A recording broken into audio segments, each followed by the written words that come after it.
Facebook, YouTube এবং টিকটককে এবং social media যারা পপুলার প্ল্যাটফর্ম আছে তাদেরকে আমরা একটা চিঠি দিচ্ছি বিটিআরসি থেকে। আমরা চিঠিতে লিখেছি যে গত 1 মাসে আমাদের দেশে ঘটে যাওয়া বিভিন্ন অনাকাঙ্ক্ষিত সহিংসতা এবং বিভিন্ন ধরনের যে প্রচার, গুজব, আপনি যেটা যথার্থই বলেছেন যে গুজব, মিথ্যা, অপপ্রচার এগুলো ছড়িয়ে যে বিশৃঙ্খল অবস্থা সৃষ্টি করেছে একদল ষড়যন্ত্রকারী, সেগুলোর বিভিন্ন প্ল্যাটফর্ম, বিভিন্ন কন্টেন্ট আমরা তাদেরকে বিভিন্ন সময় পাঠিয়েছি। কিন্তু যতটুকু তারা কন্টেন্ট টেক ডাউন করেছে, যতগুলো প্ল্যাটফর্ম তারা ব্লক করেছে, সেই সংখ্যাটা অতি নগণ্য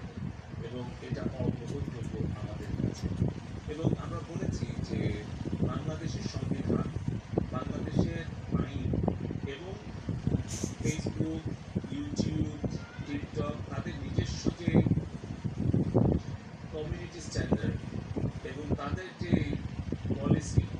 সেগুলো তারা নিজেরা মেনে সংবিধান অনুসরণ করে আইন মান্য করে বাংলাদেশে তারা কি সাইবার স্পেসটা ব্যবহার করতে চায়, নাকি বাংলাদেশের সংবিধান ভঙ্গ করে, আইন ভঙ্গ করে তাদের নিজেদের দেওয়া কমিউনিটি স্ট্যান্ডার্ড অমান্য করে তারা বাংলাদেশে প্রচার করতে চায়? তারা কি বাংলাদেশের জন্য তারা ভিন্ন ধরনের পলিসি অ্যাপ্লাই করেছে, নাকি তারা আমেরিকা, মিয়ানমার, ইন্ডিয়া,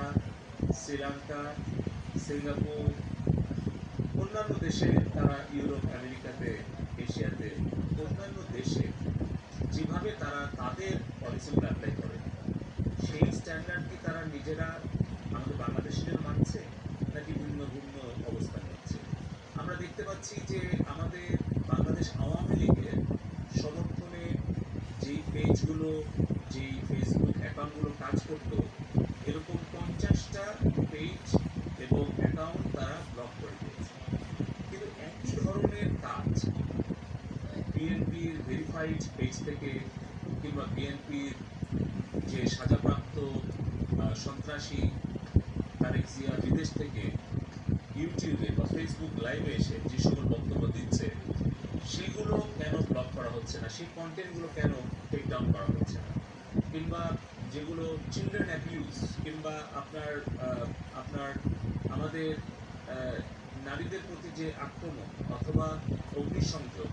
অথবা যে ধরনের সন্ত্রাস এবং হত্যাকাণ্ড আমাদের এই গত কিছুদিন হলো প্রচারণা গুজবের কারণে, সেগুলোর ব্যাপারে তারা কোনো ধরনের দায়িত্বশীল কোনো প্রতিক্রিয়া দেখায়নি বা কোনো ধরনের ভূমিকা রাখেনি। আপনারা জানেন, সংবাদ মাধ্যমে যারা মূলধারায় আছেন, যে কীভাবে 2জন ছাত্র মারা গেছে এই অপপ্রচার শুরু করা হলো ফেসবুকে, কিন্তু সেটাকে কোনোভাবে এটা মিসইনফরমেশন বলে ফ্ল্যাগও দেওয়া হয়নি এবং তার প্রেক্ষিতে আন্তর্জাতিক কিছু গণমাধ্যম সেইটা নিউজ করে এবং কিছু দেশের মুখপাত্র সেটাকে তারা স্বীকৃতি দেয় এবং তার প্রেক্ষিতে পুরো দেশে এই ফেসবুকে গুজব, মিথ্যা তথ্য ছড়িয়ে যখন উস্কানি দেওয়া হয়, তার প্রেক্ষিতে কিন্তু তার বেশ কয়েক ঘন্টা পর আরও 5 জনের মৃত্যু হয়। তাহলে আমরা বলেছি যে এই মৃত্যুর দায় কি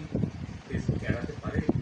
এই সকল উত্তর দেওয়ার জন্য আমরা 31 জুলাই আমরা এই সোশ্যাল মিডিয়া প্ল্যাটফর্মগুলোকে ঢাকায় এসে